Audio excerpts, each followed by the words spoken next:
And joining me right now here on the Mark Moses Show to go over the latest on Florida Gator football, as we do every Monday, is my great friend Andrew Spivey with Gator Country. Andrew, how you doing today? Doing great, Mark. Thanks for having me on. All right, I'm just going to be honest with you. So Saturday night, I'm at my parents' house. My dad and I are watching the game as Florida loses to Texas A&M 2 years in a row now. And my dad blurts out, "Why do the Gators look slow on offense?" And I go, you know what? That sums up everything. They look slow. They don't look like they're into the game. I don't understand. It's year 4. You just came off an emotional win against Texas. What was that Saturday night? Because I didn't feel like I saw the Florida Gators playing football. Yeah, I think you did see the Florida Gators play football. You just seen the bad side of the Florida Gators play football. I mean, there's two teams, and it's been that way since Billy's been at Florida, and that is you have good Florida and really bad Florida, and there's no in betweens. And Florida started out the game pretty hot. The first quarter of the game was 14-14. Florida was looked like they were going to pick up where they left off in the Texas game. Had 14 points and had 157 yards. Now the defense kind of let them down a little bit in the first quarter, but you kind of had a feeling that the defense was going to pick it up and would get going. And the question was, could the offense go? And the end of the thing is no, they couldn't. They had 157 yards in the first quarter. In the entire rest of the game, they had a little over 170 yards total. So they almost had more yards in the first quarter than they did in the entire game. The entire rest of the game. And, it just like your dad said, and that is that this is a team that looks slow. They're so slow getting out of the huddle that nothing seems to be developing quickly. The passing game just looks like a cluster. It looks like a guy who is looking at a play sheet and saying, "Eeny, meeny, miny, mo, let me pick a play," because that's kind of where it is. There's no flow. There's no play to set up another play. There was no conscious effort on Saturday to get the ball to Dallas Wilson, who had a great game against Texas, and it looked like an offense that didn't have an identity, and you could kind of see the frustration a little bit on DJ Lagway's face, towards the end of the game, and some were even saying he mumbled. You could tell that he was mouthing, "What are we calling?" And he's right. I mean, what are you calling on offense? As much playmakers as you have on the offensive side of the ball, that's the game you called. Come on. Here's the difference. Texas A&M, who has a real head football coach in Elko, he made adjustments at halftime. That's it. I'm sorry. Even in the Texas game, in that fourth quarter, no adjustments by the Florida, and they almost blew the game. I'm sorry. It comes down to that to me. They got out-coached on Saturday, and Texas A&M, look, they're undefeated. They're ranked in the top 5. They're a better football program. I'm not even asking you a question. I'm just giving you all my thoughts. They got out-coached on Saturday. Do you feel that way? Absolutely, and here's the thing, and I guess this is probably where most Florida fans, are frustrated. And it's like, yes, A&M was, beat them and outplayed them on Saturday, but were they more talented? I don't think so. I don't think so at all. I mean, when you go into halftime and it's 21-14, you feel like you have a chance. But this is a team that under Billy that is not good in the second half. I seen a stat the other day that in Florida's 2 big upset wins, they had big leads at halftime and they had to hang on for dear life. And Yes. That was the Tennessee game 2 years ago, and then the Texas game. Both of those games they had to hold on for dear life to win, because they don't make adjustments. And, it's very obvious what, drives are scripted and what drives are not scripted for Napier, because he just cannot call plays on a fly. And that's just simple as that. And, that's why he's been fired everywhere he's been as a play caller. And while, he's been successful just as a, position coach at his stops before, ULL, where he didn't have to score a ton of points, he was able to get by with it. And he's just not a good play caller. This is not a good football team. They were unprepared.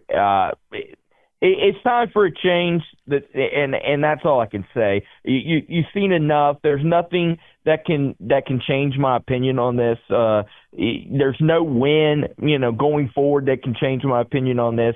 The door's shut. You need a new football coach. You need a change in Gainesville. You need a new voice. They're going to take on Mississippi State this weekend, and they're probably going to win the game. I think, I don't know if I'd bet money. Don't you feel like, all right, they're going to win, and then people are going to be like, oh, yeah, all right, everything's fine? Or do you think it's going to be what you just said? Who cares if they beat Mississippi State? This is still a dead man walking as a coach. People don't care. People don't care. You could beat Mississippi State and beat Georgia. People don't care. They've seen enough. They know Billy Napier's not the guy to take you to the college football playoff and take you to, a national championship. They know it. They see it. The proof is out there now. You're in year 4. You're making the same mistakes. Your team looks the same, week in and week out. You're unprepared. Your offense has no identity. Your play calling is atrocious.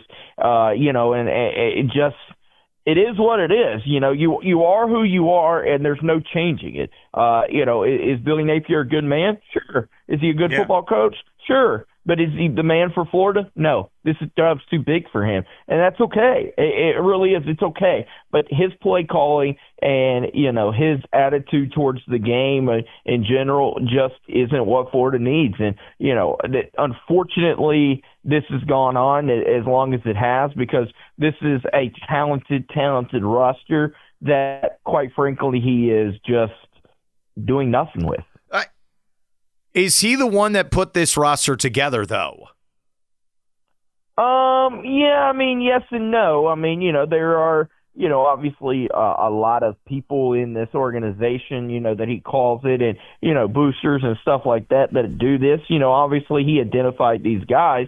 But, is he the reason? I don't want to say that, but, this NIL is huge and Florida's NIL is in pretty good shape right now. It is what it is. And, obviously Lagway was his guy and, Lagway really liked Billy and everyone else. But, so yes, it is. But, you and I can put together a roster. That doesn't exactly mean we can coach it. You look at the Mets. The Mets put together a roster that's pretty good. Look where they're at. They're at the house right now.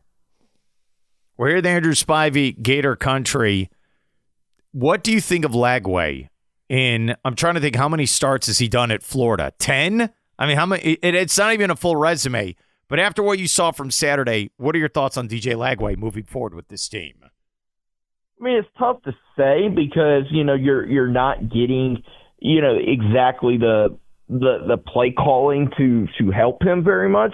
I think that obviously the injuries and not playing or not practicing has hurt him a ton. I really do. I still don't think he's fully healthy there. He's not running the ball, like he was last year when he was, really good. And a lot of that is, injuries and, still being banged up a little bit. So, it's tough to judge him off of that. Again, I say this and, last year you could say, okay, well, he had a really good year, but you can't call it a fluke either. DJ's still a good quarterback. You would like to see what he does under a coach who knows how to utilize his talents and a coach who knows how to utilize play calling to him, and allows him to get the ball, to his playmakers. Here's the other thing, too, and that is that there's no plays called deep. There's no plays called down the field.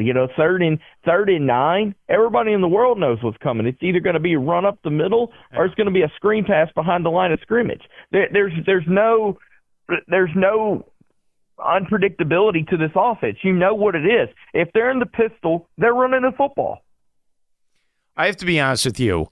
When I think of Florida Gator football, I think of when Kyle Trask was the quarterback and they were scaring people by throwing the ball down the field. So I agree with you 100%.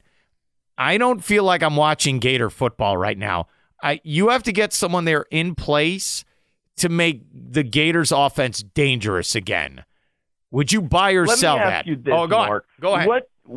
What coach in America would not die to have Dallas Wilson, Jaden Baugh, Vernell Brown III, J. Michael Sturdivant, and Trey Wilson all on their offense? Like you're talking about explosive athletes, and you can't find a way to get them the ball in space? Dude, that's why it's so frustrating if you've watched these games this year. They're in every game against LSU, Miami. I mean, you've seen this. It's a broken record. Maybe that's what I'm trying to say. Usually after the game, I'll post like a video breaking it down. I was so frustrated, I didn't even do it. I just went to bed. I didn't care about post game. That's how I felt. There was no adjustments, I've seen a lot of people be hard on Austin Barber and his play, and Cassius Howell absolutely abused him all night long. Yes. But here's the problem: when do you make the adjustment there and get the man some help? You clearly knew after the first quarter he couldn't block him one-on-one. So bring a tight end over there. Bring a running back over there. Give the man help. It happens in the NFL every day of the week. Every game, there is a double team against great playmakers. You don't block Micah Parsons one-on-one. You don't block Chris Jones from the Chiefs one-on-one. You don't block those guys one-on-one. You have to give them help. So you adjust, you make play calls that are that away, and you adjust there. And then when he's out of the game, you take advantage of it. There was a critical 3rd and 6 late in the third quarter. He was out of the game on that play, and they ran a simple little zone play and got 1 yard. Yes. Instead of, hey, he's not in the game. Let me take advantage of that. Allow DJ to sit in the pocket because he's not going to be pressured on that side of the ball. And let me try to go get a big play. No, they run the ball for 1 yard, and they ended up turning the ball over on downs on that possession. That guy for Texas A&M will be a top 10 pick in the NFL draft. He was a menace. So I'm with you. I would not single out one player on the Gators offensive line. Again, that's on coaching. It is. It's so frustrating. And then on top of that, Andrew Spivey, what were your thoughts when you heard James Franklin was fired by Penn State yesterday? Cha-ching, cha-ching, cha-ching. I mean, I seen a breakdown where it's something like $15 a minute. He's going to get paid. He's going to get paid more than minimum wage. A minute is something like $20,000 a day or something like that. He's going to make. I mean, listen, everybody kind of knew that Franklin wasn't going to be the guy at Penn State. Down the stretch last year and then this year. The guy does. He wins the games he's supposed to for the most part. But when it's a 50-50 game, he don't win those very often. And, that UCLA beating he took and then, losing on Saturday, that was just a nail in the coffin.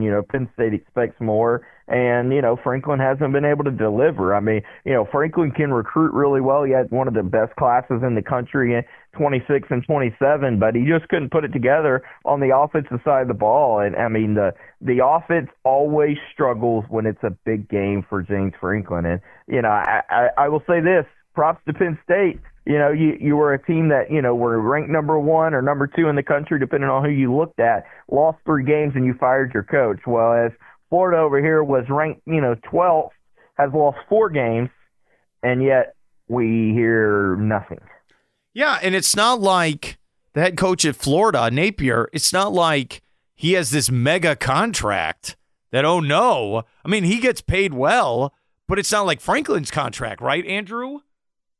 Listen, the buyout money's there. I'm so tired of hearing people say, oh, well, the buyout money's not there. The buyout money is there. It has all been guaranteed to me that the buyout money is there. It comes down to one person and one person only, and that's Scott Strickland, who that simply doesn't have the fortitude to fire the man. And that is because he doesn't want to look like a failure. Well, I'm sorry, Scott, but the more you let this go, the more it looks like a complete failure on not only Billy's part, but your fault. I think we're going to look back at this and we're going to say, shame on the guys for giving Scott Strickland a contract extension, because both guys should be out the door, and they should have been out the door a long time ago. Yeah, and for people who are new to the party, he also hired Dan Mullen, and that didn't work out. So we discussed this all off season. Do you let Scott Strickland hire a third head football coach, or do you let someone behind the scenes, another person, make that decision? Scott Strickland shouldn't hire a water boy. I'm just being honest. I mean, he hired Todd Golden. That's it. But, you can go through the list of guys that he's hired in other sports that's been complete failures. I mean, Mullen and Napier take the top, but he's had a basketball coach, have a Title IX investigation against him. He's had a soccer coach had Title IX investigations against him. He's had multiple guys get fired, throughout his time for investigations and stuff like that.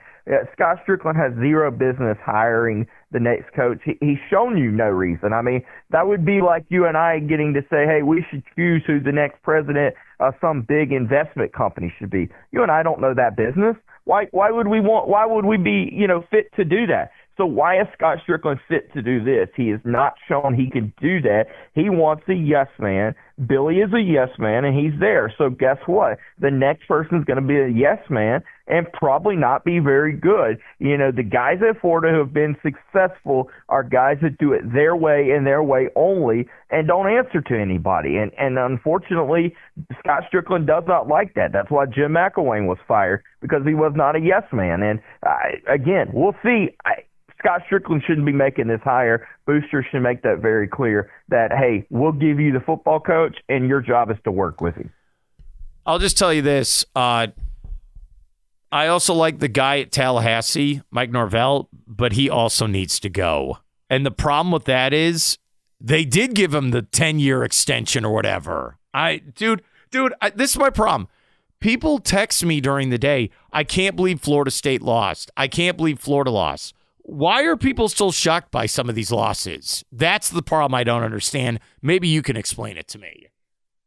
I mean, I will say this. I was shocked that they got beat by South Florida.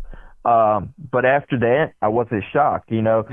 I had people text me after the Texas game, and they were like, dang, you should have told me Florida was going to be good today. I bet against Florida. And I said, I told you, never bet on Florida or against Florida, because you never know what team is coming out. And that's the problem with this team, is you never know what you're getting from them week in and week out. And that is a problem that you should not have at a major college football, program. It should be, an outlier that you come out and look flat, not a 50-50 shot of, okay, they're either going to come out looking really good or they're going to come out looking really bad. And, if the offense looks really bad for a couple drives, it's over with for the whole game. That shouldn't be the case for what this is, And, you look at Alabama, for instance, they look terrible week one.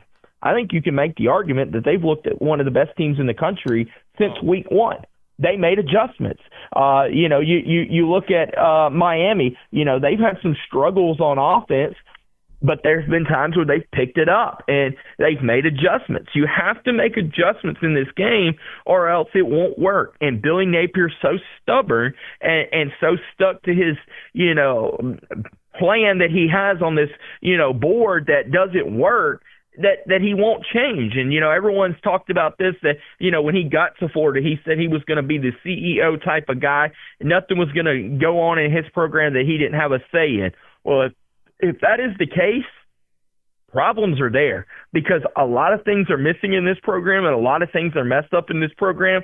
So if what you said is true, it's 100% on you again. You're not making adjustments. This team's not getting better. Mark, I'll ask you this. Yeah. Is this program better now than they were 2 years ago? And the answer is no. They still lose football games they have no business losing. They still look like a team that is lost and have no identity.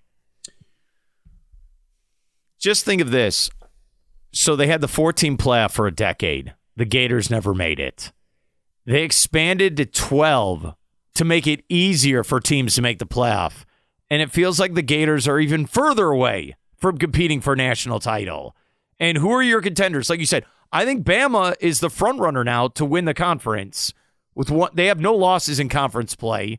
Who else is good in the conference? Ole Miss, Texas A&M, and Georgia. Would those be your top four teams in the conference right now for the SEC?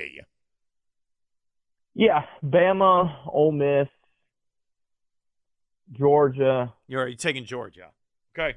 Yeah, A&M. A&M is up there for sure. Missouri, I won't sleep on Missouri either. Okay. As odd as that is, I would say those 6 teams, in my opinion, are the teams that to beat. And if Bama or A&M was to slip, that's probably who slides in is Georgia and Missouri. But again, the thing, and I guess what makes it frustrating is you look at those teams. Are any of them unbeatable? And the answer is no. I mean, you watch Ohio State. They barely beat Texas, who looks terrible. Oklahoma was supposed to be one of the top teams in the country heading into the Texas game. They looked awful. Georgia has struggled at times. Their offense looks, just whatever. A&M, again, they've had their moments, but at times they've looked whatever. Indiana's probably the best looking team so far, and then Miami, but Florida had Miami on the ropes at halftime. I mean, they had a chance to win that football game and didn't. So I guess that's what makes it even more frustrating is you see that there's not a great team, but yet you're so far from being there in a world of NIL where you can rebuild your roster in a year, but you haven't. And would it even matter? Would it even matter if you rebuilt your roster because of the fact that you don't know how to coach them? No. That Indiana coach, he's going to get paid. If it's by the current school, Indiana, or one of these openings, I think he's the number one hire. Do you feel that way? I mean, I was reading a stat where he has no 5 stars or 4 stars on his roster. His highest rated player was like a mid 3-star. He has a lower talented roster grade than Boston College, but yet he is continuously putting up points. I mean, he's just putting beatdowns on people. Yeah. And his offense, it doesn't matter who's playing quarterback. They're scoring points at a high level. I mean, they went to Oregon, who is considered to be one of the tougher places to play, and outplayed Oregon. They're getting ready to take on Ohio State again for the Big Ten title. It's going to be fascinating. I can't believe, again, Miami, Indiana, Texas A&M, they're competing. The Gators are not. Well, we'll find out what happens this Saturday when they take on Mississippi State. His name is Andrew Spivey, Gator Country. My man, thanks for your help and have a great day, all right?